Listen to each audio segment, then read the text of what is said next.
Kevin was visiting Lily at the hospital when Adriana Wright suddenly called to inform him that something bad had happened to Emo Squire.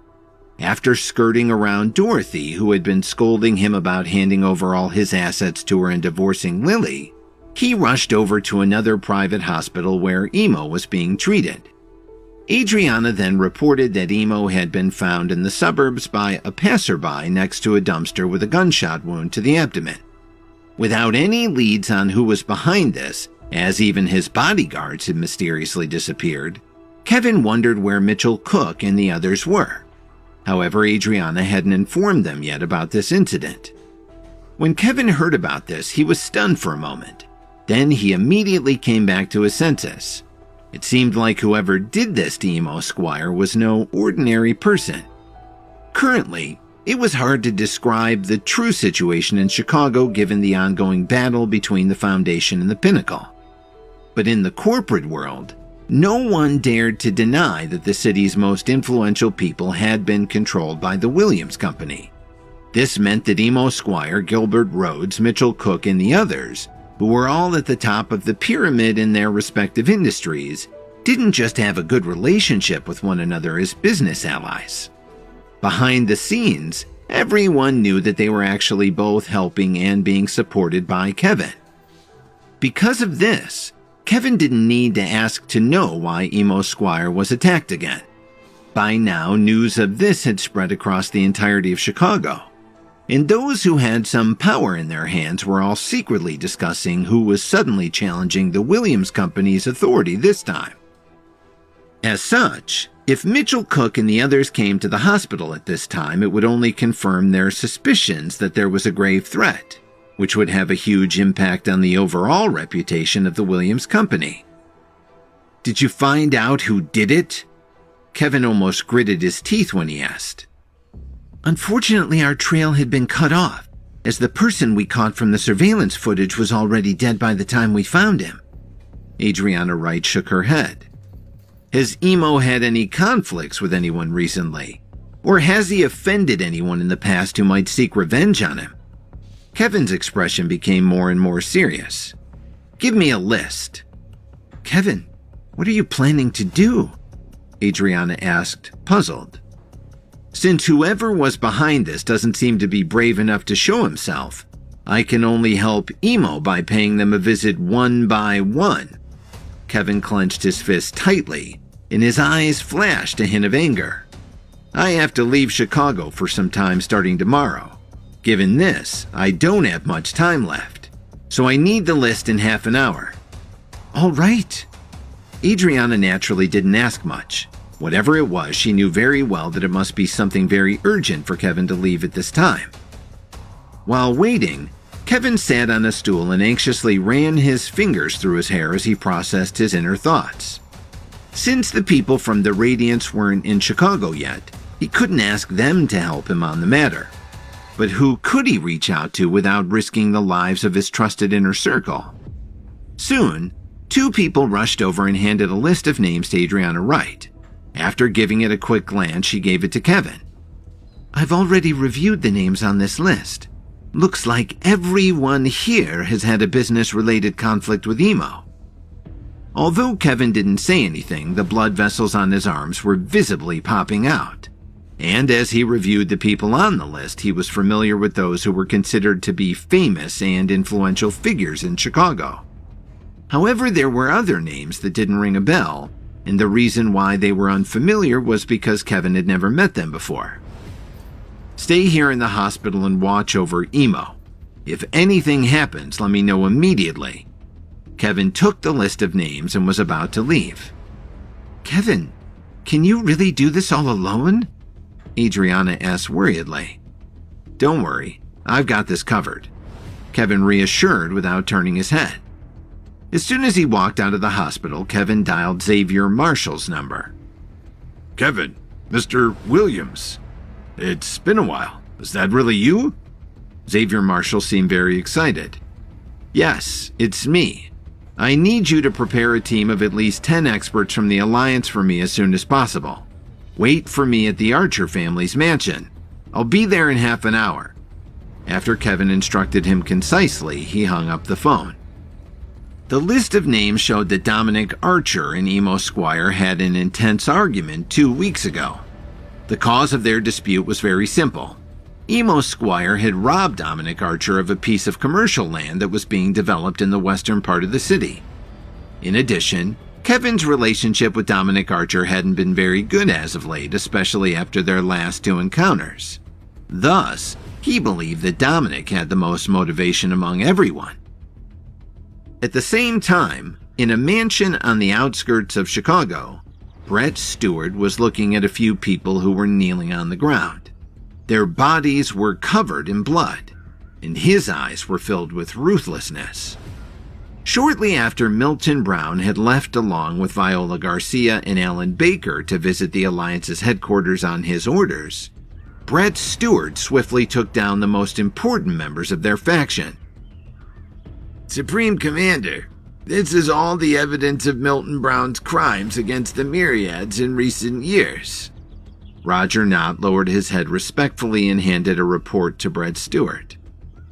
Just put it down on the table. Brett Stewart smiled and looked at the people kneeling on the ground in front of him. You guys are really brave. Do you know who is in charge of the Myriads? Brett questioned with a stern voice. We know it's you, Supreme Commander. The 4 of them trembled and their faces were filled with fear as they responded in unison. Despite this, you still dared to form your own faction for personal gain? How many benefits did Milton Brown promise for him to convince you to join him? Seems like he doesn't take my position as Supreme Commander seriously enough. And that goes the same for you all. Brett waved his hand gently, gesturing to the 2 guards beside him. Take them away and punish them according to the rules of the organization. Yes, Supreme Commander. After they lowered their heads respectfully, they walked over to the 4 traitors in large strides. The 2 guards then grabbed their clothes and forcefully dragged them away as they helplessly begged for mercy. When Brett Stewart returned to the study, Roger Knott followed him inside. Is there anything else? Brett asked plainly. Supreme Commander, there's one other thing that you may find very troubling to hear right now. According to our investigation, Milton Brown was also bribed by the boss of the Whistler Hotel, Mitchell Cook, the moment we arrived in Chicago. Roger's face was still filled with embarrassment. There were some words that he couldn't say out loud. Why is there a need to report this to me? Isn't it common for big businesses to bribe us to do their dirty work for them? Brett slightly narrowed his eyes and asked. Supreme Commander, you may not know about this, but Mitchell Cook is actually part of Kevin's trusted circle. However, now that he is colluded with Milton Brown, he plans to use the Myriad Sutherland family to devour the Williams Company. And that company is one of the properties under the deputy leader's name, Roger revealed. Brett Stewart's face suddenly turned gloomy when he heard this. At first, he thought that he only had to deal with the fact that Milton Brown was secretly accumulating strength and daring to usurp his position as Supreme Commander of the Myriads. But now, there was an added layer to his problem. Milton had also agreed to destroy the Williams Company for Mitchell Cook, whom Kevin saw as his trusted colleague. The implications of this couldn't help but be thought-provoking. Does Kevin know about this? Brett tapped his fingers on the table and gently asked. It seems that his hands are too full to be aware of this hidden betrayal, Roger answered with his head lowered. Go and investigate Mitchell Cook's activities for me. Brett decided not to tell Kevin for the time being. Everything needed sufficient evidence, especially given his relationship with Mitchell Cook. I'll work on it right away, Supreme Commander. Roger nodded and immediately left the study. After getting out of the taxi, Kevin looked at the Archer family's mansion, which was less than 300 feet away from him. Soon after, 2 vans stopped abruptly in front of him, leaving 2 deep skid marks on the ground. Mr. Williams. The person in the lead was the Alliance's Xavier Marshall. The others also slightly nodded at Kevin. What the hell are you all doing? Don't you know who this is? This is the messenger of the Alliance. Why are you all still standing there like statues? Hurry up and kneel down to give him a proper greeting." Xavier Marshall scolded as he slapped the man who was closest to him on the forehead. "Greetings, messenger." More than a dozen people quickly knelt on the ground and lowered their heads before Kevin. "We're all brothers, so there's no need to be like this." Kevin slightly raised his hand and fixed his eyes on Xavier Marshall. "Don't worry, Mr. Williams. They're all my loyal subordinates. You can trust them to follow your orders as well." Marshall reassured him. "Follow me," Kevin quickly instructed as they all walked toward the Archer family's mansion. It was currently noon and the outside door was closed. Kevin heard from the taxi driver earlier that the Archer family had no idea what they were going to do next. After their power had sharply shrunk in the past few days, they decided to close themselves off from visitors and live in seclusion. As such, their actions had caused quite a stir in Chicago. Without saying anything, Kevin forcefully kicked his way through two thick wooden door panels, instantly breaking them into pieces that flew into the compound. The loud sound of this echoed across the entire Archer family mansion, causing a large number of figures to suddenly rush out.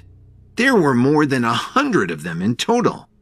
However, Xavier Marshall and his subordinates weren't afraid. They were all trained experts who were ready to fight all year round. And none of this was new to them. "Where is Dominic Archer? Tell him to come out right now." Kevin didn't hesitate and shouted out loud. "What are you doing here again?" A man with a knife in his hand asked. Initially, these men were wondering who dared to cause trouble in the Archer family's mansion, and when they saw that it was Kevin, all of them were scared. After all, they clearly remembered what had happened to Jake Morris only a few days ago.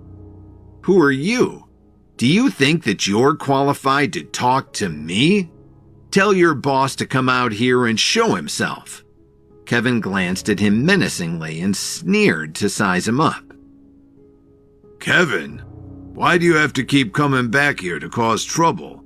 You don't take me seriously at all." An angry voice was heard from inside the mansion. Dominic Archer then walked out to face him. He was breathing heavily as he looked at Kevin with an unfriendly expression and a violent aura.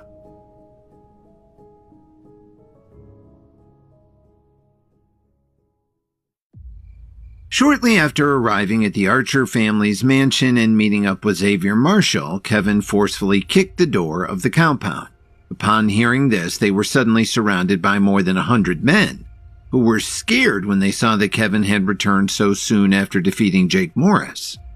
After being called out, Dominic Archer then angrily came out of his mansion to confront Kevin. In the past month alone, Kevin and Dalton Steele had already come twice to the Archer family's mansion. Because of them, all the power and prestige that the Archer family had built up in the past had been swiftly crushed under their feet. Up until now, everyone in Chicago was talking about their sudden downfall, and due to their ruined reputation, Dominic Archer had lost almost half of his business partners, with the rest threatening to do the same at any moment. In the past, Dominic Archer definitely wouldn't have swallowed his pride and resentment over a similar situation. However, Kevin and Dalton had shown too much power, which made him unable to resist them at all. And after suffering too many defeats at their hands, Dominic Archer had chosen to close the main entrance of the Archer family's mansion from visitors in order to hide from the public eye. But now that Kevin had once again barged into his home and brought some men along with him, Dominic Archer felt like he had no choice. If he continued to endure this type of humiliation, how could he go on? More specifically, was he still worthy of being the Archer family's boss? "So what if I don't take you seriously?" Kevin asked with a mocking smile. "Kevin, do you have a death wish or something?" Dominic Archer clenched his fist so hard that his knuckles cracked. At the same time, the blood vessels on his forehead were visibly showing. "I should be asking you that question. Do you have a death wish? If you really want to die, I can help you with that." Kevin's answer was very straightforward. What exactly do you want, Kevin? After all, you were the one who came to my place today and forcefully kicked open the door of my home. If you don't give me a good reason, I won't rest until I die with you. Dominic roared intensely. Last night, Emo Squire was attacked. Not only was he shot, but he was found behind a dumpster, discarded like a piece of trash. Did you do this to him?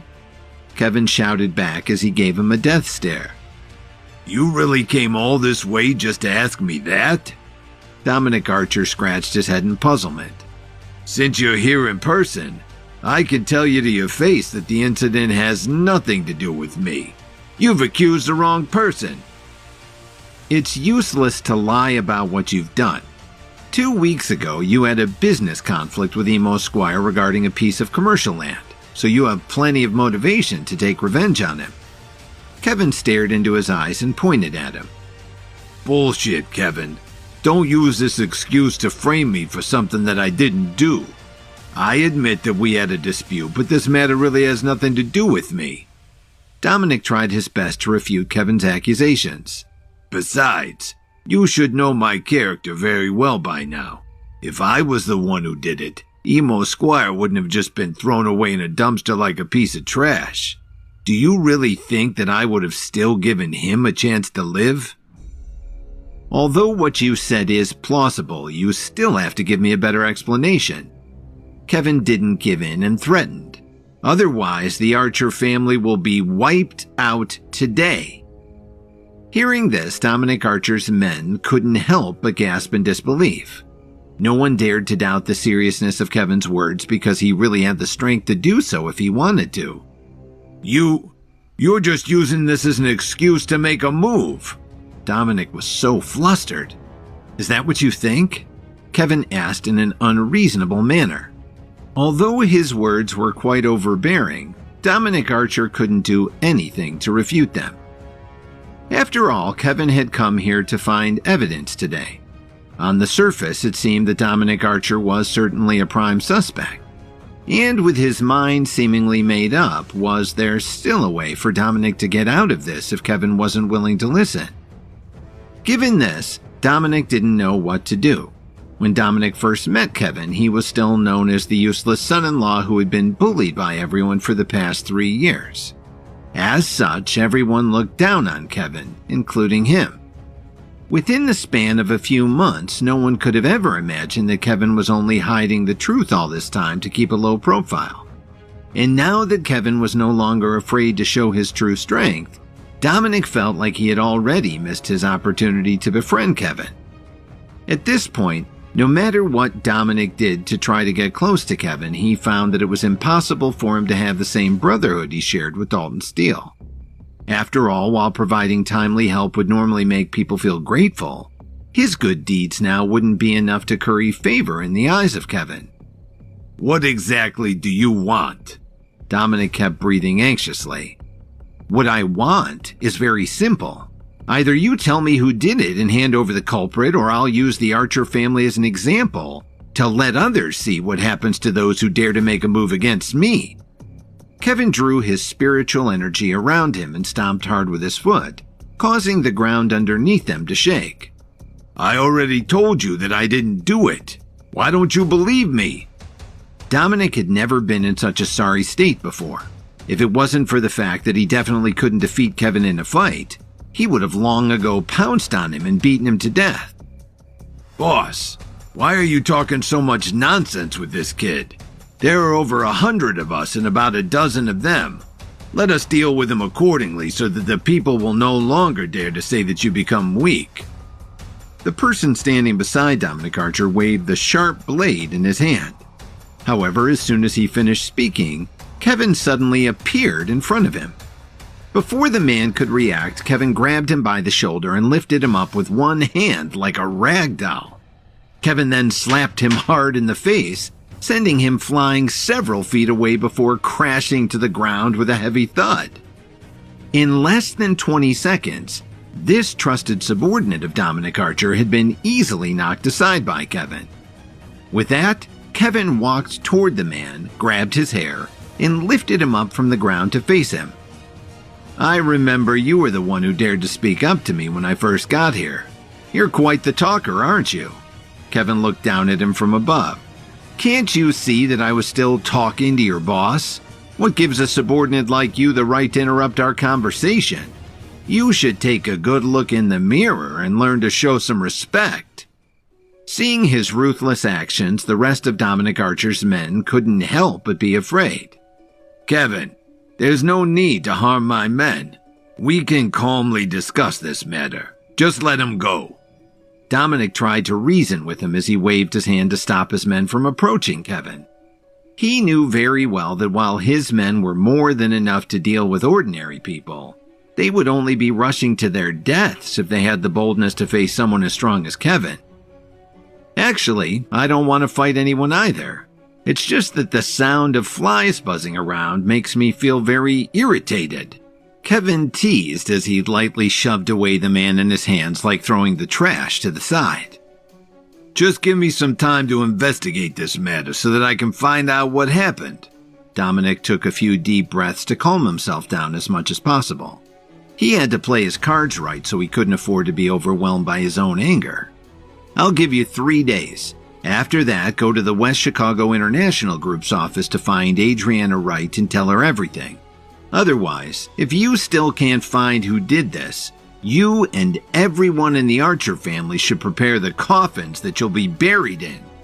After saying this, Kevin turned around and left the Archer family's mansion with Xavier Marshall and the rest of his team. In the next 2 hours, Kevin confronted 5 other names from his list. One of them in particular had an arrogant son who was in the middle of a wedding. After lashing out and insulting Kevin for disrupting the ceremony, he was knocked unconscious and sent to the hospital in front of all the guests. "Mr. Williams, what are we going to do next?" Xavier Marshall excitedly asked Kevin. Although they barely laid a finger on anyone, following Kevin around and watching him use his words to strike fear in all of these influential figures felt really satisfying. "Do you have a cigarette?" Kevin leaned against the front of the car with a calm expression. "Here you go, sir." Marshall quickly took out a pack of cigarettes from his pocket and respectfully gave one to Kevin. "You don't need to be so formal with me. We're old friends after all." Kevin took a deep breath and patted him on the shoulder. "Tomorrow I have to leave Chicago for some time. While I'm gone, bring a few people with you to the West Chicago International Group and look for Adriana Wright.